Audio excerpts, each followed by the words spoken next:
आचार्य चाणक्य से मिलने के लिए एक बार यूनान के राजदूत आए। वो देखना चाहते थे कि महामंत्री चाणक्य रहते कैसे हैं। उन्हें किसी ने बताया कि गंगा नदी के किनारे रहते हैं। वो राजदूत वहां पहुंचा, उसने देखा कि वहां एक व्यक्ति स्नान कर रहा था। उससे पूछा कि चाणक्य कहाँ रहते हैं, तो उसने कहा कि सामने झोपड़ी में रहते हैं। उस झोपड़ी के पास वो राजदूत पहुंचा, वहां जाकर के देखता है कोई नहीं था। वो पीछे पलट के जाने लगा, उसे लगा कि शायद वो व्यक्ति मजाक कर रहा था। तभी वो व्यक्ति वहीं दरवाजे पर आ गया झोपड़ी के। राजदूत ने उससे कहा कि यहाँ तो कोई चाणक्य नहीं, आप तो कह रहे थे यहाँ रहते हैं। उस व्यक्ति ने नमस्कार करके कहा कि मेरा ही नाम चाणक्य है। वो जो राजदूत आया था दूसरे देश का, वो चौंक गया। उसने कहा आप इतने बड़े साम्राज्य के महामंत्री हैं और आप एक झोपड़ी में रहते हैं।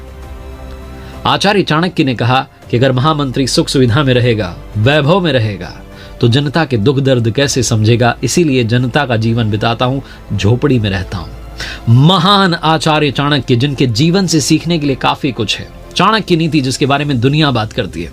आइए आज बात करते हैं आचार्य चाणक्य से सीखने वाली उन 5 बड़ी बातों की। नमस्कार, मेरा नाम है आरजे कार्तिक। आप देख रहे हैं लर्निंग सीरीज सीखोगे नहीं तो जीतोगे कैसे। 376 ईसा पूर्व आचार्य चाणक्य का जन्म हुआ, जो कि सम्राट चंद्रगुप्त मौर्य के महामंत्री थे। वो कौटिल्य और विष्णुगुप्त नाम से भी विख्यात हैं। उनके पिता श्री चाणक्य की वजह से उनका नाम चाणक्य रखा गया। विष्णुगुप्त कूटनीति, अर्थनीति, राजनीति के ज्ञाता थे, विद्वान थे, और आचार्य चाणक्य ने अपने महाज्ञान का कुटिल सदुपयोग किया जन कल्याण में और अखंड भारत के निर्माण में। इसीलिए उन्हें कौटिल्य कहा गया। आचार्य चाणक्य, जो कि जन्म से वैश्य थे, कर्मों से सच्चे ब्राह्मण थे और उत्पत्ति से क्षत्रिय थे, वो सम्राट चंद्रगुप्त के गुरु थे, अपने माता पिता की प्रथम संतान थे। और कहा जाता है कि ज्योतिषियों ने जब वो पैदा हुए थे तो कहा था कि इस बालक में राजयोग नहीं है, लेकिन इसमें चमत्कारिक ज्ञान योग है। और अपने उसी ज्ञान योग के बलबूते पर उन्होंने अखंड भारत के निर्माण में अपना योगदान दिया। तो आइए शुरू करते हैं लर्निंग सीरीज। सीखते हैं वो 5 बातें जो काम की हैं। सबसे बड़ी बात और पहली बात जो आचार्य चाणक्य सिखाते हैं, अपने संकल्प से बंध जाओ। ये बात उस समय की है जब सिकंदर भारत पर हमला कर रहा था, आर्यव्रत की तरफ बढ़ता चला जा रहा था, विस्तार कर रहा था, पूरी दुनिया जीतने के लिए निकला था। तक्षशिला के आचार्य चाणक्य, उन्हें इस बात का डर था कि कहीं भारत पर वो हमला ना कर दे, भारत को अपने काबू में ना ले ले। इसीलिए उस वक्त के जो शक्तिशाली राजा थे, मगध के राजा धनानंद, उनके पास में आचार्य चाणक्य पहुंचे मदद मांगने के लिए। और धनानंद जो है, उसके बारे में कहा जाता है कि वो जो राजा था वो नशे में धुत रहता था, लोभ में, लालच में, अहंकार में डूबा हुआ था। जब दरबार में पहुंचे तो उसी नशे में धुत था। उसने पूछा कि ब्राह्मण कौन हो, तुम कहां से आए हो? तो आचार्य चाणक्य ने कहा कि मैं तक्षशिला का आचार्य हूं। तो धनानंद ने पूछा कि क्यों आए हो? तो आचार्य चाणक्य ने रीजन बताया कि जो सिकंदर है वो बढ़ता चला आ रहा है, उसकी सेना बढ़ती चली आ रही है और उसका मुकाबला आप कर सकते हैं, आप अखंड भारत की रक्षा कर सकते हैं। तो आचार्य धनानंद जो था वो लोभ में था, अहंकार में था। उसने इस बात पर ध्यान नहीं दिया और कहा तुम मुझे ज्ञान दोगे। और ऐसा कहकर के उन्हें लात मारी गई। जब आचार्य चाणक्य को लात मारी गई, वो जमीन पर गिरे तो उनकी जो शिखा थी, जो चोटी थी, वो खुल गई। और जहां उनकी शिखा खुली, उन्होंने उस खुली हुई शिखा को पूरे दरबार को दिखाया और कहा कि ये शिखा तब तक नहीं बांधूंगा जब तक कि मगध साम्राज्य की गद्दी पर कोई योग्य शासक नहीं बैठ जाता। और उस दिन के बाद से उन्होंने अपने कठिन परिश्रम से ऐसे व्यक्तित्व को ढूंढा जो योग्य था और चंद्रगुप्त मौर्य को, सम्राट चंद्रगुप्त मौर्य बनाया, उन्हें मगध की गद्दी पर बैठाया। उसका सारा श्रेय जाता है किसे? आचार्य चाणक्य को, जिन्होंने उस दिन संकल्प कर लिया था और अंत तक उस संकल्प से बंधे रहे। दूसरी बड़ी बात जो आचार्य चाणक्य से सीखने को मिलती है, कभी भी अपने दुश्मन को कमजोर मत मानना। कभी भी ये मत सोचना कि जो आपकी मंजिल है बड़ी आसानी से मिल जाएगी।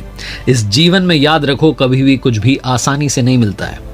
आचार्य चाणक्य ने ये तो संकल्प ले लिया था कि धनानंद से बदला लूंगा अपमान का, मगध की गद्दी पर योग्य शासक को बैठाऊंगा, लेकिन ये सब कुछ आसान नहीं था। बहुत सालों तक उन्होंने खोज की, तब जाकर के उन्हें एक योग्य लड़का मिला और उसे सम्राट बनाना था। ये वो बालक था जो एक राज परिवार का था, लेकिन निष्कासित था, जंगल में अपना जीवन इसका परिवार बिता रहा था। चंद्रगुप्त मौर्य को सम्राट चंद्रगुप्त मौर्य बनाना था। उन्हें शिक्षा, नीति, कुशलता, युद्ध कौशल, इसमें पारंगत किया किसने? आचार्य चाणक्य ने। उनकी सेना में शामिल होने के लिए घूम घूम करके लोगों को कहा, आह्वान किया, प्रचार किया। बहुत लोग उनकी सेना में जुड़ गए, अच्छी खासी सेना बना ली और जाकर के सीधा मगध पर हमला बोल दिया चंद्रगुप्त के नेतृत्व में। लेकिन मगध की जो पावरफुल आर्मी थी, जो शक्तिशाली सेना थी, उसके सामने टिक नहीं पाया और दोनों जान बचा करके भागने लगे। भागते भागते जंगल में कुटिया में जाकर के छुप गए। उस कुटिया में एक माँ जी जो थी वो खिचड़ी बना रही थी।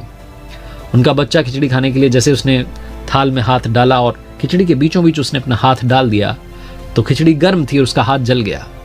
तो माँ जी ने तुरंत कहा कि तू क्या चाणक्य की तरह हरकत कर रहा है। सीधा बीच में हाथ डाल दिया। किनारे का भाग ठंडा होता है, उसे खाना चाहिए था। माँ जी को पता नहीं था कि उसकी कुटिया में जो आकर के मेहमान रुके उन्हीं में से एक चाणक्य है।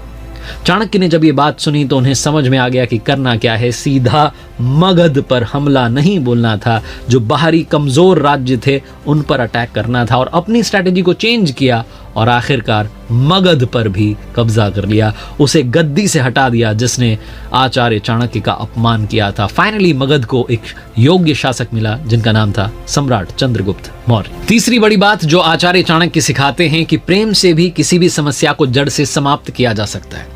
आचार्य चाणक्य की स्ट्रैटेजी थी, जो उनके सम्राट थे चंद्रगुप्त मौर्य, उनकी कुशलता थी कि सिकंदर, जिसे दुनिया महान कहती है, वो भी उल्टे पांव भाग गया था वापस, और रास्ते में कहा जाता है उसकी मृत्यु हो गई। उसकी मृत्यु के बाद में उसका सेनापति था सेल्यूकस, वो फिर से विशाल सेना इकट्ठी करके भारत पर हमला करने के इरादे से आया।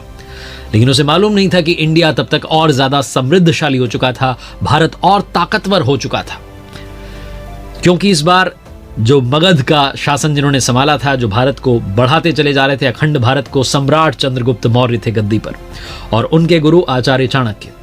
इस बार फिर से जो यूनानी सेना थी वो व्यास नदी को पार करने की कोशिश कर रही थी, लेकिन चंद्रगुप्त मौर्य ने अपनी कुशलता से उनकी सेना को कुचल डाला। इतनी भीषण लड़ाई हुई कि सेल्यूकस ने खुद सरेंडर का प्रपोजल रख दिया। आचार्य चाणक्य ने कहा कि ये सब तो ठीक है, लेकिन आत्मसमर्पण के साथ साथ आपको एक काम और करना है, आपको अपनी बेटी का विवाह हमारे सम्राट चंद्रगुप्त मौर्य से कराना है। सेल्यूकस तैयार हो गया। आचार्य चाणक्य ने कहा कि एक शर्त है, जो भी पुत्र होगा वो उत्तराधिकारी नहीं माना जाएगा। सेल्यूकस ने कहा ठीक है। ये विवाह की बात इस पर जब सहमति बन गई तो अब तक कभी भी चंद्रगुप्त मौर्य ने अपने आचार्य से नहीं पूछा था किसी भी स्ट्रैटेजी पर, लेकिन इस बार पूछ लिया कि मैं आपकी हर बात का सम्मान करता हूं, लेकिन इस बार मुझे समझ में नहीं आया कि विवाह का प्रस्ताव क्यों रख दिया। तो आचार्य चाणक्य अपने सम्राट को लेकर के जंगल में गए।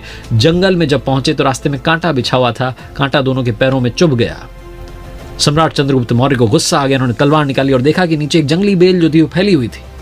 वो तलवार से बेल काटने वाले थे कि आचार्य चाणक्य ने कहा रुको, हम अगर यहाँ पर गुड़ और दही ला करके डाल देते हैं तो चींटियां ही चींटियां हो जाएंगी, वो इस जंगली बेल को, इसकी जड़ को खा जाएंगी, इसे नष्ट कर देंगी। जो काम प्रेम से समाप्त हो सकता है, जिसका समाधान निकल सकता है, उसमें हर बार क्रोध करने की, युद्ध करने की जरूरत नहीं है। जो आपके विवाह का प्रस्ताव रखा गया है, इससे अनंत काल के लिए ये जो युद्ध है वो समाप्त हो गया है। चौथी बड़ी बात जो आचार्य चाणक्य की नीति कहती है कि तोड़ने पर नहीं, जोड़ने पर विश्वास रखिए।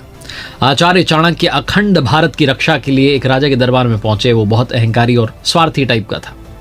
आचार्य चाणक्य जैसा कोई विद्वान उसके दरबार में आया हो, वो इस बात को अपने लिए गर्व की बात समझ रहा था। उनके आगमन से प्रसन्न था। जब वो जाने लगे तो विदाई में उन्हें रत्न जड़ित बहुत ही बेशकीमती तलवार भेंट की। आचार्य चाणक्य तो विद्वान थे। उन्होंने कहा कि ये मेरे किसी काम की नहीं है, अगर आप मुझे देना चाहते हैं तो एक सुई दीजिए और अखंड भारत में अपना योगदान दीजिए।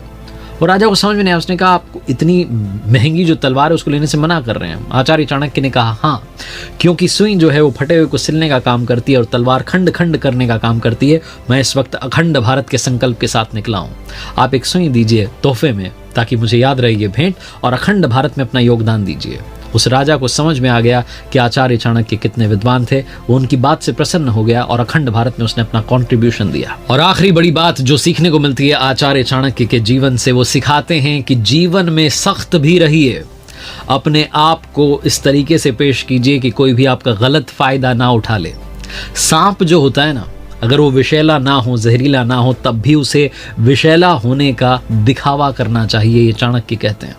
क्योंकि एक आसान व्यक्ति पर काफी आसानी से कदम रखा जा सकता है। दुनिया को, कमजोर को कुचलने में और मजबूत की पूजा करने में आनंद आता है, उनकी आदत है। इसलिए जब आप नहीं हैं तब भी आपको सख्त दिखना चाहिए, ताकि लोग कभी भी आपको हल्के में ना लें, आपकी डिसरिस्पेक्ट ना करें। आचार्य चाणक्य ने लिखा है कि हंस जहां भी पानी होता है वहां रहता है, और जहां पानी सूख जाता है वो जगह छोड़ देता है। तो कभी भी ऐसे हंस को अपने जीवन में ना आने दें जो जब चाहे आ जाए और जब चाहे चला जाए। इसलिए अपने आप को थोड़ा कठोर कीजिए, और सबके आगे वो होता है ना विनम्रता, उसको थोड़ा सा कंट्रोल करना सीखिए। कभी कभी सख्ती दिखानी भी ज़रूरी होती है। लोगों को ये समझ में आना चाहिए कि कोई आपके साथ, आपके इमोशन के साथ में खिलवाड़ ना करे, कहीं वो आपकी भावनाओं के साथ में भगदड़ मचाना ना शुरू कर दे। आप किसी भी माहौल में रहें, सेल्फ रिस्पेक्ट को हमेशा प्रायोरिटी दीजिए। आचार्य चाणक्य के जीवन से इतना कुछ सीखने को मिलता है। इसीलिए आखिरी में फिर से कहता हूँ, कर दिखाओ कुछ ऐसा कि दुनिया करना चाहे आपके जैसा।